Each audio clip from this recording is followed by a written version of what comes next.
a parfois l'impression de voir double dans les rues portugaises. Kaléidoscope iconique grâce à un petit carreau de faïence qui s'est fait un nom pas toujours facile à prononcer.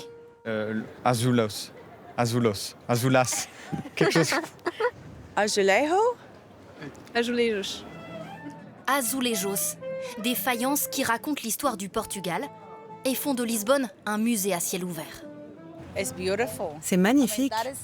C'est pour ça qu'on est venu ici. Pour ces murs bleus. C'est iconique.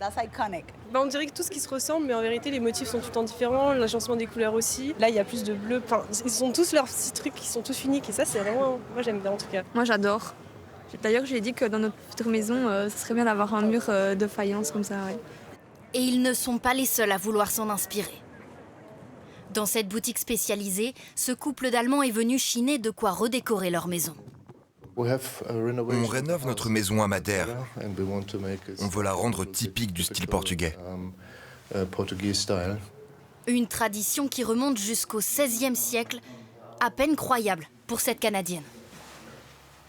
Le Canada a fêté son 150e anniversaire, alors c'est fou de se dire que ces carrelages sont bien plus vieux que mon pays. Manuel Leitao conserve ses pièces les plus précieuses au sous-sol. Sur les murs, des fresques entières, témoins des changements de style à travers les siècles. Il y a du baroque, du style rococo. Ils sont tous spécifiques, tous importants. Ils font partie de notre identité. Ces morceaux d'histoire ont un prix.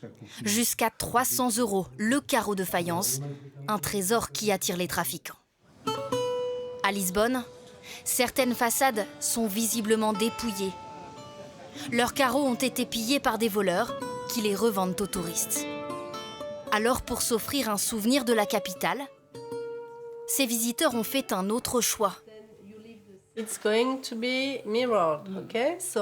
Ici, c'est à eux de dessiner leur propre azulejo. Je voulais pouvoir apprendre leur histoire sans contribuer à les acheter au marché noir. Donc je me suis dit que ce serait bien de les faire moi-même. Pour enseigner cet art très portugais, une peintre française, tombée en amour de ces formes géométriques dès son installation à Lisbonne il y a 9 ans. Tout est dans la combinaison des formes et là c'est complètement infini. Jamais j'aurais pu imaginer qu'il y ait autant de possibilités. Et donc tous les jours je suis contente, je suis émerveillée par ce que les gens font, donc c'est cool. Une fois scanné, le motif est corrigé, dupliqué, imprimé sur un carrelage. L'azulejo réserve toujours une part de surprise, même à ses propres créateurs.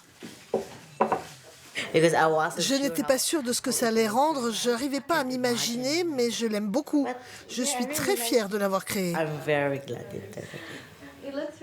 Ils repartent avec un bout de Portugal et une admiration plus grande encore pour les bâtisseurs de sa capitale. Les azulejos, patrimoine du Portugal, on en trouve dans toutes les régions du pays et même un peu chez nous. Un certain nombre d'ailleurs, environ 20 000 de ces petits carreaux sont rassemblés au château de la Mercerie, le Versailles charentais comme on l'appelle. Il abrite en effet la plus grande collection privée d'azulejos en Europe, en dehors de celle du Portugal évidemment, l'œuvre de deux frères passionnés d'art, Alphonse et Raymond Rétoré. Raymond l'aîné, le voyageur polyglotte, tout par-delà. En passant par le Portugal, il va tomber sous le charme des azulejos et va donc commander différents panneaux d'azulejos, de très très très grands panneaux, puisqu'en fait nous en avons une dizaine qui fait 6 mètres de haut sur 4 mètres de large. Cette collection, on la trouve dans 3 grandes pièces. Le hall Vernet, quand on rentre au château, par l'entrée magistrale. Et ensuite, là où je suis, où vous êtes, c'est la galerie Vernet, voilà, où il y a tous ces grands panneaux pour la majorité. Et on en a une autre salle aussi, qui s'appelle la salle d'Acajou, où il y a aussi 4 grands panneaux. Et au-delà de cette gigantesque collection, pour Pierrette Barrault, les azulejos et le château de la Mercerie, c'est d'abord une belle histoire de famille. Elle connaît le lieu depuis l'enfance. Les azulejos ont été posés en 1967. Monsieur Rétoré avait une secrétaire qui était ma propre tante. Et le soir, en revenant de l'école, eh bien, je passais régulièrement voir Tata au château. Donc, vous voyez, tous les jours, je passais et je voyais au fur et à mesure de cette pièce que j'ai vu construire. Voilà, donc j'ai très, très bien connu les frères Rétoré, notamment justement le député, Monsieur Raymond, que je considérais comme mon grand-père. Voilà, et des azulejos, vous pouvez aussi en admirer dans le 13e arrondissement de Paris. Il y a quelques années, pour rendre hommage à son pays, l'artiste portugais Diogo Machado, alias Hatfiul, a réalisé une fresque monumentale avec ses petits carreaux traditionnels, mais il les a revisités avec des pochoirs et des motifs géométriques. Autre trésor du patrimoine portugais à la renommée là aussi exceptionnelle et internationale, les fameux pastels de nata. Ces pâtisseries à la crème créées par des moines au XVIIIe siècle est devenue depuis un emblème national.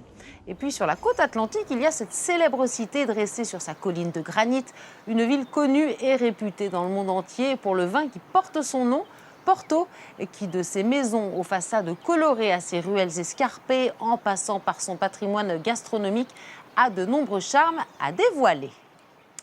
Pour terminer, on vous emmène sur l'île portugaise de Corvo, dernier morceau de terre européenne avant l'Amérique.